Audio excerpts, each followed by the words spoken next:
À l'aube du XXe siècle, quittant Vitebsk, petite ville biélorusse natale, Marc Chagall traverse l'Europe pour gagner Paris.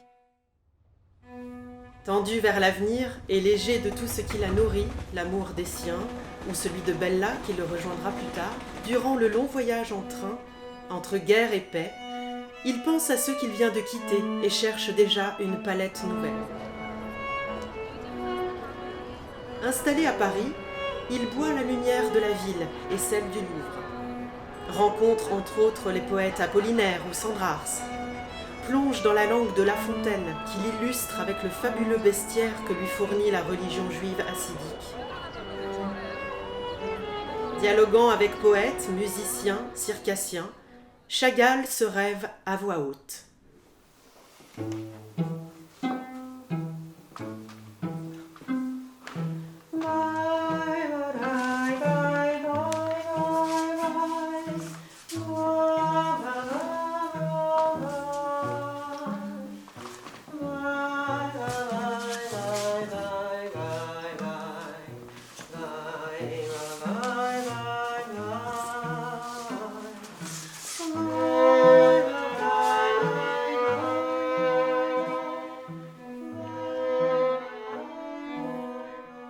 Chagall quitte la Russie en 1910, mais c'est surtout une quête de soi.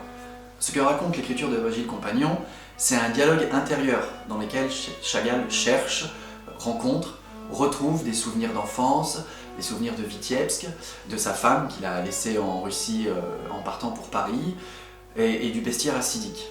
Et c'est un dialogue ouvert avec les musiciens, avec son souffle d'inspiration, mais face publique, et ça permet aux spectateurs de voir, d'entendre et de sentir toute la richesse de la palette d'expressivité de Chagall. Das vidania! Adieu Vitebsk! La compagnie a cette volonté d'inscrire tout le vocabulaire que les peintres apportent, toutes les émotions picturales que la mise en scène cherche à provoquer chez le spectateur, en explorant également le lien entre les mots, les sons et les images. Rue des Petites Écuries, il y a... Chagall se voulait poète en peignant, et nous, il s'agit en étant poète de la scène en quelque sorte, de permettre aux spectateurs de se créer ses propres images, puisque le spectacle ne donne aucune représentation, reproduction de l'œuvre de Chagall, mais le spectacle suggère, permet aux spectateurs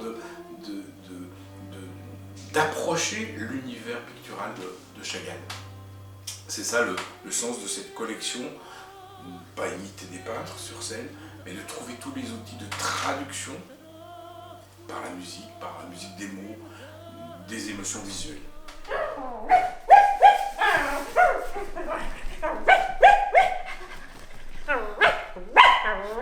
Non, va-t'en le chien!